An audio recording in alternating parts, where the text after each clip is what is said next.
கடந்த 2-3 நாட்களா சோஷியல் மீடியால அதிகமா ஒரு புகைப்படம் பகிரப்படுது. அது ஜனாதிபதி அனுரகுமார் திசாநாயக்க அவருடைய தாய் வைத்தியசாலையில் சிகிச்சை பெற்று வரக்கூடிய இந்த ஒரு புகைப்படம். இதை சார்ந்து சமூகத்தில் பல கருத்துக்கள் பேசப்பட்டு வருது. இது சாதாரணமான ஒரு புகைப்படம் கிடையாது. ஒரு வரலாற்று பதிவு, பல கதைகளை சொல்லக்கூடிய ஒரு புகைப்படம். இப்போ மட்டும் கிடையாது, பல வருஷங்கள் கடந்ததுக்கு பிறகும் இந்த ஒரு புகைப்படம் பேசப்படும். அந்த அளவுக்கு இந்த புகைப்படத்தை பற்றி நாங்கள் கதைக்க வேண்டிய ஒரு அவசியம் என்ன இருக்குன்றதை பற்றி தான் இந்த காணொலியில் பார்க்க போகிறோம். ஒரு ஃபோட்டோவை பற்றி ஒரு வீடியோவில் கதைக்கலாமான்னு கேட்டால், அப்படி இலங்கை மாதிரியான ஒரு நாட்டில் இந்த ஃபோட்டோவை பற்றி கதைக்கிறதுக்கு ஏராளமான விஷயங்கள் இருக்குது. எங்களுக்குள்ள ஒரு கலந்துரையாடல் மாதிரி இது இருக்கும். என்னன்றதை விளக்கமாக பார்க்கலாம். வணக்கம், நான் கிருஷாந்த் ராஜ். முதல்லையே ஒரு டிஸ்க்ளைமர். இது தனிநபர் ஒருவருடைய புகழ் பாடுற ஒரு வீடியோவாவோ இல்லாட்டி ஒரு நபரை பற்றி மட்டுமே கதைக்கிற ஒரு வீடியோவோ இருக்காது. அதையும் தாண்டி இதே ஒரு செயற்பாட்டை வேற யாரை செய்திருந்தாலும், தமிழ் அரசியல்வாதியாக இருக்க முடியும், சிங்கள அரசியல்வாதியாக இருக்க முடியும், அது யாரை வேணும்னாலும் இருக்கலாம். மைத்ரிபால சிறிசேனவா இருக்கலாம், ரணில் விக்ரமசிங்கவா இருக்கலாம், ஏன் முன்னாள் ஜனாதிபதி மஹிந்த ராஜபக்சவா கூட இருக்கலாம். அவர் இந்த மாதிரியான ஒரு செயற்பாடை செய்திருந்தா கூட சமூகத்தில் அதை பற்றி நாங்கள் கட்டாயம் கதைக்க வேண்டியிருக்கு. அப்போ தனிநபர் ஒரு முகம் தலை பற்றி கதைக்கிற விஷயம் எது கிடையாது. ஒரு நபரையும் தாண்டி அவருடைய செயற்பாடு தான் முக்கியமானது. அந்த அடிப்படையில் அனுரகுமார் திசாநாயக்கவினுடைய இந்த ஒரு செயற்பாட்டை பற்றி தான் இந்த காணொலியில பார்க்க போறோம். பேரை தள்ளி வச்சு அவருடைய பதவி, அவர் செய்திருக்கிற செயற்பாடு என்ற அடிப்படையில் இந்த காணொலியை பார்க்கலாம். என்ன நடந்திருக்குன்னு சொன்னா, சிங்கள சோஷியல் மீடியா பக்கங்களில் ஜனாதிபதி அனுரகுமார் திசாநாயக்க அவங்களுடைய அம்மா சிகிச்சை பெற்று வரக்கூடிய ஒரு புகைப்படம் இந்த நாட்களில் சோஷியல் மீடியாவில் அதிகமாக பகிரப்பட்டு வருது. ஊடகங்களில் இந்த புகைப்படத்தை எங்கேயுமே பார்க்க முடியல. ஆனால் அது உண்மையான புகைப்படம், உறுதிப்படுத்தப்பட்டதுன்றதை ஊடக நண்பர்கள் மூலமாக தெரிஞ்சு கொள்ளக்கூடிய மாதிரி இருந்தது. அனுராதபுரம் போதனா வைத்தியசாலையில், அரச வைத்தியசாலையில் எடுக்கப்பட்ட ஒரு புகைப்படம் தான் இது. சோஷியல் மீடியா பக்கங்களில் எழுதப்படுற மாதிரி, சிங்கள சோஷியல் மீடியா ஃபேஸ்புக் பேஜில் எழுதப்படுற மாதிரி ஒரு விஷயம் சொல்லப்படுது. இந்த அளவுக்கு உண்மைன்றது தெரியாது. 13ஆம் திகதி சாதாரண ஒரு பிரஜை மாதிரி அனுரகுமார் திசாநாயக்க ஜனாதிபதியினுடைய அம்மா அனுராதபுரம் போதனா வைத்தியசாலைக்கு இன்னும் ஒருவரோட போயிருக்கிறாங்க. இரவு ஒரு 7 மணி மாதிரி போயிருக்கிறாங்க. அங்கே போனதுக்கு பிறகு இது ஜனாதிபதியினுடைய அம்மா தான்ன்றது வைத்தியசாலையினுடைய நிர்வாகத்துக்கோ மருத்துவர்களுக்கோ தெரியாது. சாதாரணமான நடைமுறையை பின்பற்றி மருத்துவ சிகிச்சைகளுக்காக அவங்க அனுமதிக்கப்பட்டிருக்கிறாங்க. அதுக்கு பிறகு அங்கிருந்த ஒரு தாதி ஒருத்தர் மூலமாக தான் ஃபேஸ்புக்கில் எங்கேயும் இந்த புகைப்படத்தை, அவங்களுடைய முகத்தை ஏற்கனவே தேர்தல் காலங்களில் அதிகமாக பேசப்பட்டிருந்தது, புகைப்படங்கள் வெளிவந்திருந்தது. எங்கேயோ தெரிஞ்ச மாதிரி இருக்குன்னு சொல்லி கேட்டதுக்கு பிறகுதான் நான் அனுரகுமார் திசாநாயக்கவினுடைய தாய் என்றதை அவங்க அந்த தாதிக்கு சொல்லியிருக்கிறாங்க. அதுக்கு பிறகுதான் வைத்தியசாலை நிர்வாகத்துக்கும் தெரிய வந்திருக்கு. இது எந்த அளவுக்கு உண்மைன்றது தெரியாது. சோஷியல் மீடியா ஃபேஸ்புக் பேஜில் அதிகம் எழுதப்பட்டிருக்கிறதையும் ஷேர் பண்ணப்பட்டிருக்கிறதையும் பார்க்க முடியுது. ஆனால் இதில் இருக்கிற ஒரு உண்மை என்னன்னு சொன்னால், அவங்க அனுராதபுரம் போதனா வைத்தியசாலையில் சிகிச்சைக்காக அனுமதிக்கப்பட்டிருக்கிறாங்க. சில நாட்களுக்கு முதல்ல ஜனாதிபதி அனுரகுமார் திசாநாயக்கவும் சாதாரண ஒரு நபரை போல அந்த இடத்துக்கு போய் இப்போ நோயாளர்களை பார்க்கறதுக்கு நாங்கள் போக முடியும்.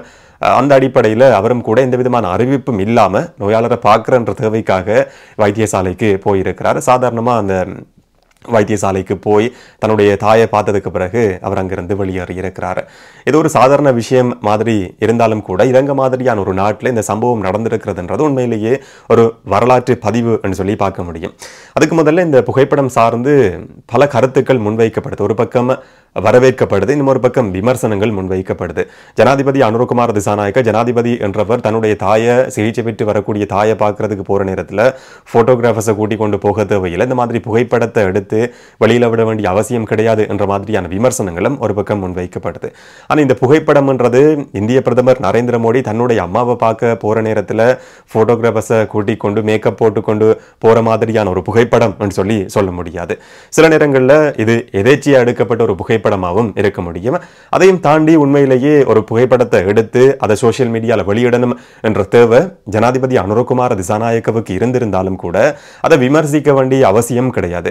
என்ன சொன்னா, அவர் எப்படி செயற்படுறார் என்றதை தனக்கு ஓட் பண்ணின மக்களுக்கும் ஓட் பண்ணாத மக்களுக்கும் காட்ட வேண்டிய ஒரு அவசியமும் தேவையும் ஜனாதிபதி அனுரகுமார் திசாநாயக்கவுக்கு இருக்கு.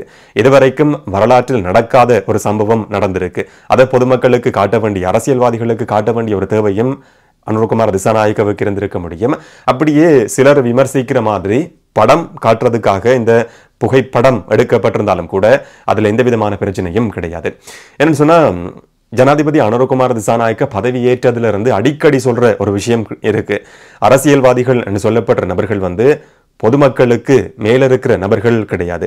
அவங்களுக்கு எந்த விதமான சிறப்புரிமையும் கிடையாது. அரசியல் ரீதியில சிறப்புரிமைகள் இருந்தாலும் கூட பொதுமக்களையும் தாண்டி எந்த விதமான விசேடமானவர்கள் என்று சொல்றதுக்கான விஷயங்கள் கிடையாது. பொதுமக்களும் ஒன்றுதான், அரசியல்வாதிகளும் ஒன்றுதான்.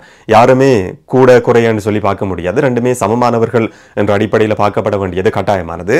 அந்த ஒரு அரசியல் கலாச்சாரத்தை, ஒரு சிஸ்டம் சேஞ்சை உருவாக்குறது தான் என்னுடைய நோக்கம் என்றதை அடிக்கடி ஜனாதிபதி அனுரகுமார திசாநாயக்க பல இடங்களையும் பதிவு செய்திருக்கிறார்.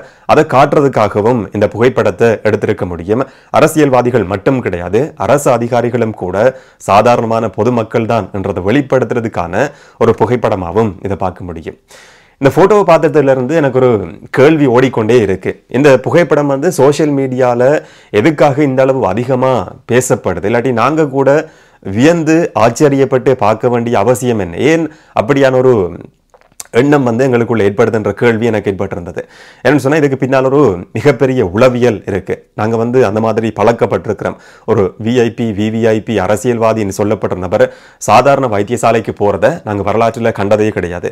எந்த ஒரு அரசியல்வாதியா இருந்தாலும், முன்னாள் அமைச்சராக இருந்தாலும், முன்னாள் ஜனாதிபதியா இருந்தாலும், செய்திகள் வெளிவரும் போது கூட தனியார் வைத்தியசாலையில் அனுமதிக்கப்பட்டார், சிகிச்சை பெற்று வந்தார் என்று சொல்லிதான் நாங்கள் பார்த்திருப்போமே தவிர, தன்னுடைய அரசியல் பயணத்தை தாண்டி எந்த ஒரு அரசியல்வாதியும் இந்த மாதிரியான அரச வைத்தியசாலைகளுக்கு போனதா இலங்கையில் வரலாறே கிடையாது. இதுலையும் குறிப்பிட்டு சொல்றதா இருந்தா, முன்னாள் சுகாதாரத்துறை அமைச்சர் ராஜித சேனாரத்ன கூட, சுகாதாரத்துறைக்கு பொறுப்பா இருந்த ராஜித சேனாரத்ன கூட சிங்கப்பூர்ல போய் தான் சிகிச்சை பெற்றார். முன்னாள் ஜனாதிபதி மைத்ரிபால சிறிசேன, அவரும் முன்னாள் சுகாதாரத்துறை அமைச்சர், அவரும் கூட சிங்கப்பூருக்கு சிகிச்சைக்காக போயிருக்கிறார். இது அவரே சொல்லியிருக்கிறார். ஈஸ்டர் குண்டு தாக்குதல் நடத்தப்பட்ட சந்தர்ப்பத்தில் மைத்ரிபால சிறிசேன இலங்கையில் இருக்கல, அவர் போன நாடு சிங்கப்பூர். எதுக்காக போனார்னு சொல்லி கேட்கப்பட்ட நேரத்தில் மருத்துவ சிகிச்சைக்காக போனன் என்ற விஷயத்தை அவர் வெளிப்படையா பகிரங்கமா சொல்லியிருந்தார்.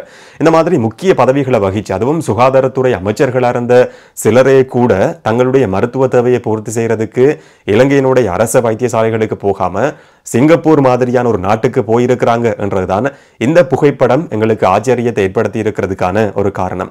இதே ஒரு சம்பவம் சிங்கப்பூர்லயோ இல்லாட்டி ஆஸ்திரேலியாவிலேயோ யூகேலயோ நடந்திருக்குமா இருந்த ஒரு அரசியல்வாதி தன்னுடைய அம்மா அரச வைத்தியசாலையில் சிகிச்சை பெற்று வராங்க, அவங்கள பார்க்கறதுக்காக அவர் போயிருக்கிறார் என்றதோ, இல்லாட்டி சாதாரணமான ஒரு பிரஜை மாதிரி சாதாரண பொது போக்குவரத்துல இந்த நாடுகளினுடைய அமைச்சர்கள் அரசியல்வாதிகள் பயணிக்கிறதையோ யாரும் பெருசா அலட்டி கொள்றது கிடையாது. நாங்களும் கூட சில நேரங்களில் எங்கேயாவது ஒரு ஃபேஸ்புக்கில் போட்டோவை பார்க்குற நேரத்தில் வெளிநாட்டில் இப்படியெல்லாம் நடக்குதுன்னு சொல்லி ஆச்சரியப்படுவோமே தவிர, அங்கே இருக்கக்கூடிய மக்கள் வந்து இதை ஆச்சரியமா வியந்து பார்க்கறதுக்கான வாய்ப்பு கிடையாது. இப்போ நாங்கள் வரலாற்றில் இந்த மாதிரியான சம்பவங்களை கண்டதே கிடையாது. இது புதுசா நடக்கும் போது எங்களுக்கு ஒரு ஆச்சரியத்தை ஏற்படுத்துது. இதையும் தாண்டி சில நாட்களுக்கு முதல்ல அமைச்சர் நலிந்த ஜெயதிச பாராளுமன்றத்தில் ஒரு நீண்ட பட்டியலை வந்து வெளியிட்டிருந்தார். ஜனாதிபதி நிதியத்திலிருந்து பணத்தை பெற்றுக்கொண்ட நபர்கள் என்று சொல்லி சில அரசியல்வாதிகள், சிங்கள அரசியல்வாதிகளுடைய பெயர்கள் வெளியாகி இருந்தது. இன்னும் சிலருடைய பெயர்கள் எதிர்வரும் நாட்களில் வெளிப்படுத்தப்படும் என்று சொல்லியும் சொல்லப்பட்டிருந்தது. இப்போ அதை நியாயப்படுத்துறதுக்கு ஒவ்வொரு அரசியல்வாதிகளும் சொல்லக்கூடிய காரணம் என்னன்னு சொன்னா, குறிப்பா முன்னாள் ஜனாதிபதி ரணில் விக்ரமசிங்க இவனுடைய ஆட்சி காலகட்டத்தில், அவர் ஜனாதிபதியாக இருந்த நேரத்தில் தான் பெருந்தொகையான பணம் இந்த மாதிரி அரசியல்வாதிகளுக்கு கொடுக்கப்பட்டிருக்கு. அவர் கொடுத்திருக்கிற விளக்கம் என்னன்னு சொன்னா, இந்த அரசியல்வாதிகளுக்கு பணம் கொடுக்கப்பட்ட ஜனாதிபதி நிதியத்திலிருந்து பணம் செலுத்தப்பட்டதுக்கான காரணம் அரசியல் தேவை கிடையாது, மருத்துவ சிகிச்சைக்காகத்தான் இந்த பணம் கொடுக்கப்பட்டது என்ற விஷயத்தை முன்னாள் ஜனாதிபதி ரணில் விக்ரமசிங்க கூட சொல்லியிருந்தார். பணம் பெற்றுக்கொண்ட சில அரசியல்வாதிகள் ஊடக சந்திப்பு ஏற்பாடு செய்து என்னுடைய மருத்துவ சிகிச்சைக்காகத்தான் இந்த பணத்தை நான் பெற்றுக்கொண்டேன் என்ற மாதிரியான கருத்தை, தங்களை நியாயப்படுத்துறதுக்கான கருத்தை வந்து ஒவ்வொரு அரசியல்வாதியும் தொடர்ச்சியா முன்வச்சு வாரதையும் பார்க்க முடியுது. குறிப்பா முன்னாள் அமைச்சர்களாக இருந்த சிலர், நல்லாட்சி என்று சொல்லப்படுற ஆட்சி காலகட்டத்தில் அமைச்சர்களாக இருந்த சிலர் கூட இந்த மாதிரியான ஊடக சந்திப்புகளை ஏற்பாடு செய்து தங்களை நியாயப்படுத்துறதுக்கான கருத்துக்களை வந்து சொல்லி கொண்டிருக்கிறாங்க. ஆனால் இதுல மிக முக்கியமான விஷயம் என்னன்னு சொன்னா, இந்த ஜனாதிபதி நிதியத்திலிருந்து பணத்தை பெற்றுக்கொண்டவர்கள் எல்லாமே தனியார் வைத்தியசாலைகள்ல சிகிச்சை பெற்றிருக்கிறாங்க. இலங்கையில் இருக்கிற நவலோக மாதிரியான, ஆசிரி மாதிரியான வைத்தியசாலைகள்ல பெருந்தொகையான பணத்தை கொடுத்து சிகிச்சை பெற்றிருக்கிறாங்க. அது அவங்களுடைய விருப்பம், தனியார் வைத்தியசாலைகளுக்கு போக முடியும். ஆனால் ஜனாதிபதி நிதியத்திலிருந்து இந்த பணம் எடுக்கப்பட்டு அவங்களுடைய மருத்துவ சேவைக்காக, மருத்துவ செலவுக்காக அது செலவிடப்பட்டிருக்கின்றதுதான் இதுல மிக முக்கியமாக கவனிக்கப்பட வேண்டிய ஒரு விஷயம். இதையும் தாண்டி ஒரு பிரபலமான நடிகை மாலினி பொன்சேகா சென்னையில் இருக்கிற அப்போலோ வைத்தியசாலையில் சிகிச்சை பெறதுக்காகவும் இந்த ஜனாதிபதி நிதியத்திலிருந்து பெருந்தொகையான பணம் செலுத்தப்பட்டிருக்கு. இப்போ சாதாரணமான பொதுமக்களினுடைய மருத்துவ தேவைக்காக பயன்படுத்துறதுக்காக ஜனாதிபதி நிதியம் உருவாக்கப்படுது. அதிலிருந்து அரசியல்வாதிகளினுடைய மருத்துவ தேவைக்கு, அதுவும் தனியார் வைத்தியசாலைகளில் சிகிச்சை பெறதுக்குன்னு சொல்லி மில்லியன் கணக்கான பணத்தை ஜனாதிபதி தன்னுடைய அதிகாரத்தை பயன்படுத்தி கொடுத்திருக்கிறார் என்றதெல்லாம் கடைசி வரைக்கும் ஏற்றுக்கொள்ள முடியாத ஒரு விஷயம்.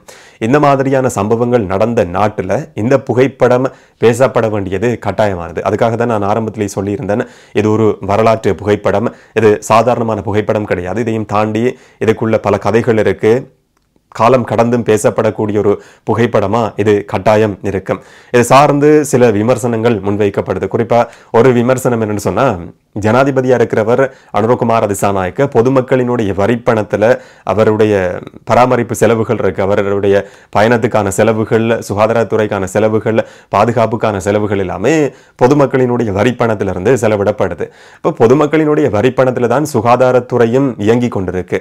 ஜனாதிபதியா இருக்கிற அனுரகுமார திசாநாயக்கவினுடைய அம்மா பொதுமக்களோட வரிப்பணத்தில் இயங்குற இந்த அரச வைத்தியசாலைகள் எதுக்காக அனுமதிக்கப்பட்டாங்க என்ற மாதிரியான ஒரு விமர்சனம் கூட முன்வைக்கப்பட்டதை பார்க்க முடியுது.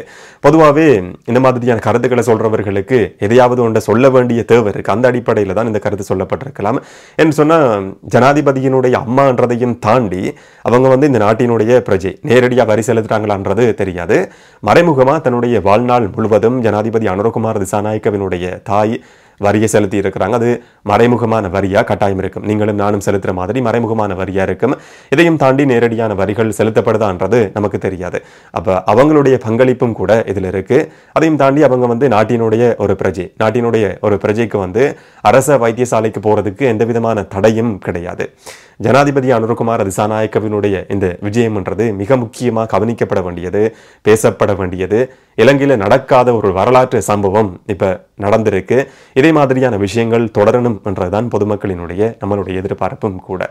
என்ன நடக்கும் என்றதை பொறுத்திருந்து பார்க்கலாம். இதை பற்றி உங்களுடைய கருத்துக்கள் என்னன்றதை மறக்காம கமெண்ட்ல பதிவு செய்யுங்க. இன்னும் ஒரு காணொலியில் இன்னும் ஒரு தகவலோட சந்திக்கலாம். வணக்கம்.